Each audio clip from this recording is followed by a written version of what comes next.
The catch, this is not your normal deep fried chicken. We have done it in a healthier way. So, how is Steve's Fried Chicken healthier?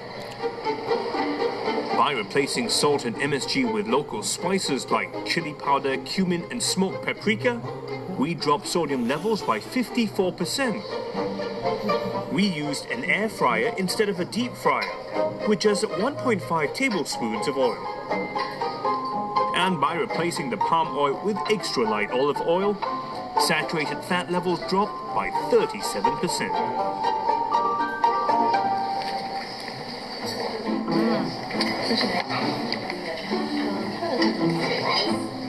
What do you think? I think it's quite nice because it's air fried and then it's still tender inside. Okay. And then it's crispy outside. The chicken is nice. It's still flavorful. Yeah. But you can still taste the saltiness of it. 它没有一层厚厚的皮那个。 Okay. Wow, sir. Yes. I feel happy looking at your empty plate. It's delicious. It's perfect. It's really healthy because from the dryness, there's no oil. Normally when you eat the deep fried one, you definitely need a hot drink to drain the oil from your mouth. But when you eat the air fried one, you really don't need something hot to remove the greasy feeling from your mouth. If I wanted fried chicken, I would just get a greasy plate of fried chicken. I wouldn't try and sort of commingle the two. Okay. So this idea of a healthy fried chicken is, you think doesn't work? Just not what I would go for. Okay, I guess I can't please everyone, but I'm happy to see most of my guests sold on the flavor and texture of Steve's Fried Chicken. Now for the million-dollar question. Will they be willing to pay more for it? So would you think $15 is a fair price for this meal? OK 啦，比外面的会贵一点啦。我当然想健康的啦。Maybe the fair value is about 12. I think I would go around $9 though. Maybe 10.50 somewhere there. Okay, but not $15. No, not 50. It depends on where I had it. If it's in a restaurant, I will pay for it. But if I just have a shop somewhere, a fast food takeaway shop. Fast food takeaway shop, if it's for a drink and with the vegetables, yes, I will. If you got student meal, $10 I don't mind. Out of my 16 guests, only 5 of them said they would be willing to part with $15 for my dish. That's despite them enjoying Steve's Fried Chicken and knowing that it's healthier for them. I guess it's hard to give up on the inexpensive, accessible, and tasty fried chicken as we know it. But in the long run, it will actually be better for our health. So, if more of us do show an interest in it, we just might see more healthier and affordable options available.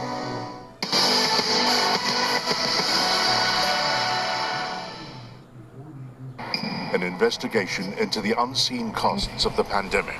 陸路嘅界全部都冇開啦，海上面走私喺過去1年係多咗好多。It was decided that we would shut off the internet. People obviously were not getting enough information about what was happening. We expect that the number of people with diabetes may increase around 20%. A brand new season of Undercover Asia.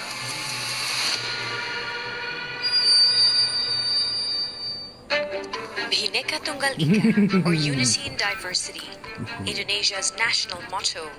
It's mind-boggling to think that Indonesia's founding fathers had the audacity to unite 500 ethnic groups across this huge archipelago. But it is precisely its diversity that made Indonesia what it is. Rich in every sense of the word, and unique in many aspects. Breaking news. Chanting for Prime Minister Prayut Chan-o-cha to step down.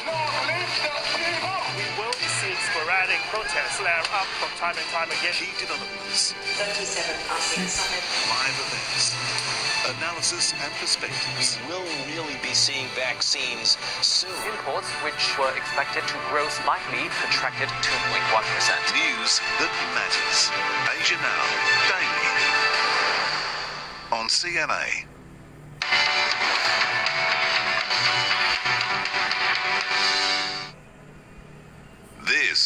is Singapore Tonight. Good evening, I'm Jill Newbronner. Here are tonight's top stories.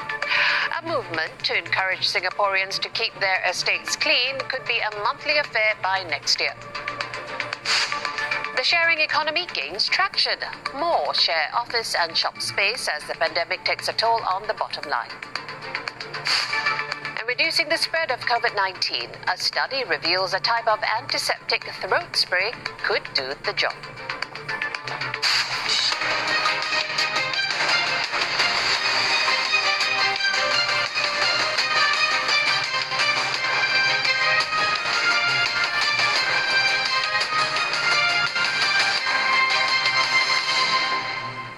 An initiative to encourage residents to keep public spaces clean and pick up after themselves could become a monthly affair by next year. SG Clean Day today is when cleaners take a one-day break from sweeping open areas in all 17 town councils. And that's where volunteers like these at UT step in. Fanning out across their estates, they cleaned up to 70 kilograms of litter. It might sound like a lot, but they say it's a lot less compared to years prior, a sign that residents have picked up better habits. The initiative kicks off the Public Hygiene Council's month-long campaign, Keep Clean Singapore. According to a behavioral insights littering survey that we conducted in late 2020, there are still many Singaporeans who are indifferent or who think it's not their job to clean. Those mindsets are the most difficult to change. I intend to restart the workshops that the Public Hygiene Council had organized for parents, where we encourage them to be role models.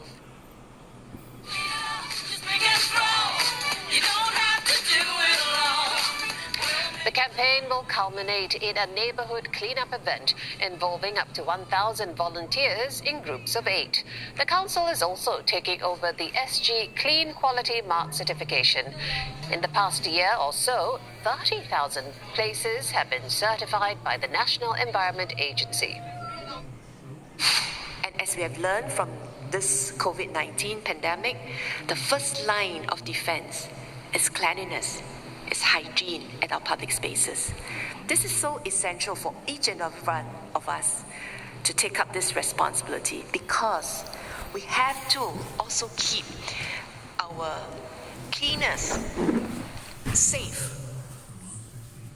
Co-working spaces are in demand as more firms allow staff to return to the office. At least one firm has seen a 20% increase in new members so far this year. Natasha Raza reports. For 9 years, Ms. Green's office has been a co-working space like this.